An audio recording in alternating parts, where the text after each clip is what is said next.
बुंदेलखंड क्षेत्र का अधिकांश किसान रबी और खरीफ की फसलों की ही बुआई करता है, लेकिन कुछ ऐसे भी किसान हैं जो रबी और खरीफ की फसलों के अलावा अन्य खेतियां भी करते हैं। जिसमें यहाँ पर आज हम जिस खेत में आए, फूल की खेती हो रही है, फुलवारी लगाए हुए हैं।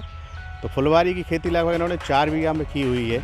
जानते हैं इनसे कि आखिर इन्होंने क्या सोच के फुलवारी की खेती की थी और क्या आमदनी अभी हुई है या आमदनी होने वाली है। भाई साहब, क्या नाम है और कहाँ से है? कुलदीप बबेले, हम यही बंगरा से। मंगरा जी, जिला झांसी। जी जी। अच्छा, आपने यहाँ 4 बीघा में जो फूल लगा रखे हैं, क्या के फूल लगाए? यहाँ पर हमने गुलाब लगा है, गेंदा लगा है, और जहाँ हम खड़े हैं ये मार्गरेट है। यहाँ इस चीज़ का बाज़ार कैसा है, लगाने के पहले आपने जानकारी की? आसपास के जो शहर हैं, गांव हैं, वहाँ पर इसकी खपत है। जैसे कि मुख्य रूप से मऊरानीपुर है, रानीपुर है और झांसी हमारे बीच में है। गुरसराय में भी इसकी खपत है, और यहाँ स्थानीय स्तर पर बंगरा में भी कई जगह जहाँ छोटे छोटे दुकानदार हैं वो लोग इसको रख के इसकी अच्छा कुछ उससे हम लोग किसान लोग इससे मुनाफा ले सकते हैं। तो ये आपने फूल लगाने की शुरुआत किस माह में, लगभग कितने समय पहले की? नवंबर में हमने इसकी शुरुआत की थी, और ये जो है कि इसके पहले भी हो सकती है, और परंतु नवंबर ऐसा माह है कि जहाँ से इसको हम लोग इसकी पौध ला के इसको आरोपित कर सकते हैं। उस माह में हम मार्गरेट है, आपका गुलाब है, गेंदा है, इन सारी चीज़ों को लगा सकते हैं। और इस माह में अच्छा खासा मौसम इनके अनुकूल होता है।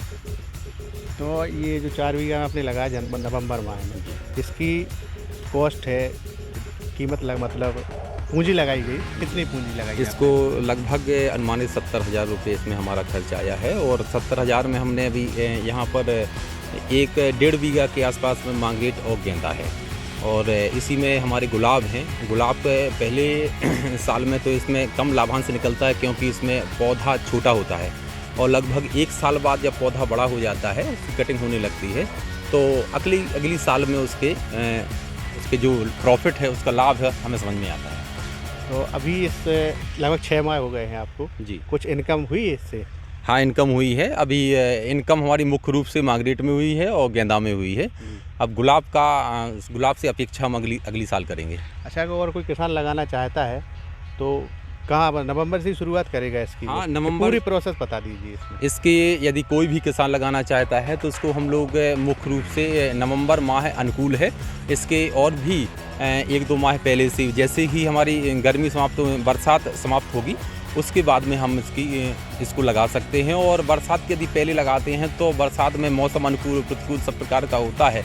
अत्यधिक बरसात होने की वजह से छोटे छोटे पौधे होते हैं, वो ख़राब भी हो सकते हैं। इसलिए जैसे ही बरसात निकल जाए तो उसके बरसात के बाद में हम मार्गरेट है, गेंदा है, गुलाब को तो हम लगा सकते हैं, बरसात में भी लगा सकते हैं, क्योंकि उसका अंकुरण होगा, नए उसमें से नई शाखाएँ निकलती हैं, तो गुलाब लग सकता है। परंतु मार्गरेट और जो गेंदा है, जो हमारे बीच में जिसको हम कर रहे हैं, उसको हम बरसात के बाद में ही इसकी शुरुआत करें तो हमारे अपेक्षित मतलब कि इसके हम लोग पैदा कर सकते हैं। अभी जो आपने पूंजी लगाई थी, कहीं ना कहीं उसका कुछ लाभांश आपको मिल चुका है। एक उम्मीद है कि आगे और भी ज़्यादा बिल्कुल हम इसको करेंगे।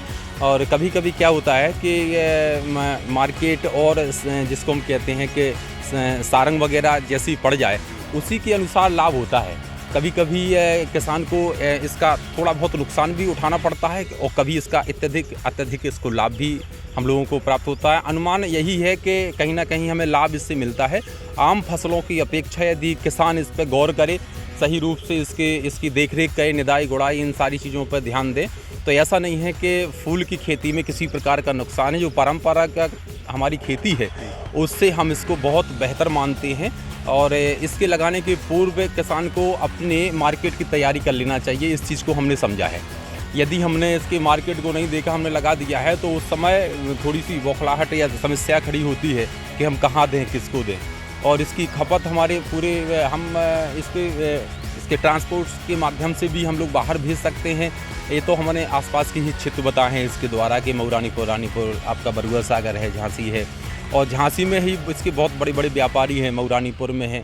और इसको यदि हम यहाँ पर लगाते हैं और इकट्ठा माल यदि हम झांसी भी भेज देते हैं किसी व्यापारी के पास में, या फुटकर भी, तो निश्चित है कि हमें इसमें अधिक लाभ होगा।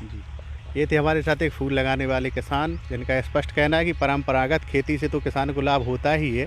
अगर वह इस तरह की खेती भी करता है तो कहीं ना कहीं उसे लाभ होगा और किसान आर्थिक रूप से मजबूत होगा।